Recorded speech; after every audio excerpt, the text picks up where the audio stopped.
Hi everyone, welcome. My name's Michael, this is Punk as Folk, and tonight we're going to try and make a decision as to whether or not this is the best $50 IEM you can buy. Stick around.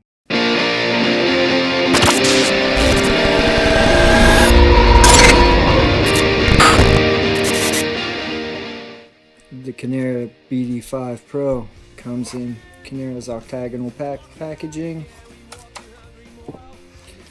Give you warranty information, and then this community card in case you want to follow them on Facebook. You get this soft leather pouch that has Kinera stamped on it there. I don't know if you can see it. Normally I don't care about these because I just throw them in my pocket, especially at $50. But this one's actually nice. It sits really flat, so it doesn't feel bad in my pocket. Oh, also came with 3 sets of ear tips, they're super tiny. I don't know who they were made for. Not me. This is the cable. As you can see, it's been wrapped up since about day 3 of having these, so uncoils nicely. It's soft. It's a 4 braid into 2. It has 2 pin connectors,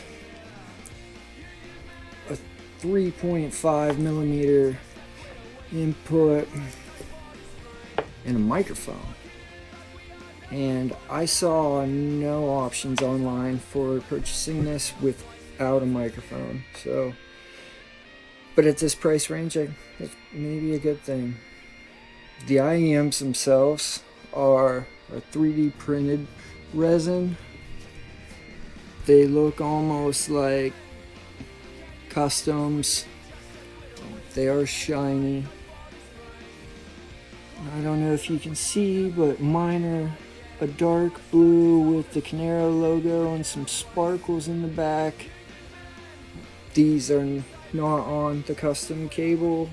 This is on 4.4 balance cable because I'm testing something else out at the moment as well. Inside, you can't really see anything inside of mine. But inside there is a 9.2 millimeter beryllium dynamic driver, and then a custom tuned BA in the nozzle. They're 26 ohms and rated at 108 decibels. These are not hard to drive. These sounded just fine on my iPhone, just the microphone dongle. So how do they sound? Well, I like them a lot. The bass will start low. The bass and the sub bass are a bit elevated. There's a nice rumble there. And they're elevated just a touch to my ears. And they punch pretty fast. It could be a bit faster, but pretty fast. They're able to keep up with some real quick bass. It's clear. It's a high quality bass. These aren't gonna be for your bass head. They're not elevated that much, which is great for me because that's not something I want. But the bass comes through clear. Has a nice audible decay, especially with string instruments, especially with a stand-up bass. They sound really good. The mids are slightly pulled back, and I can't tell if the mids are recessed or if the bass and the treble are just elevated. Either way, these are V-shaped. It just seems a bit thin, like it lacks backbone when you're listening to them with stuff with a lot of bass and a lot of treble. I happened to be listening to Frank Turner the other day, and I had no problem with the mids. It was him and his guitar. So I think they'd be really good for a lot of things, but I think if you listen to a lot of folk type music, you probably won't even notice. I listen to a bunch of different types of music when I'm reviewing these. The treble with that balanced armature, again elevated. Like I said, these are V-shaped. Treble can be in your face and threaten sibilancy like a little kid, like, I'm gonna go right to the edge, but then it pulls back. So if you're super sensitive to treble, you might not enjoy them. I did. I never had a problem. I didn't get fatigued, and the shell itself sits in my ear so comfortably that I was able to sleep with them. And instrument separation is really good. You can tell exactly where each instrument is. The detail retrieval is ridiculous. Just the little details that you'll pick up things you didn't know were there before.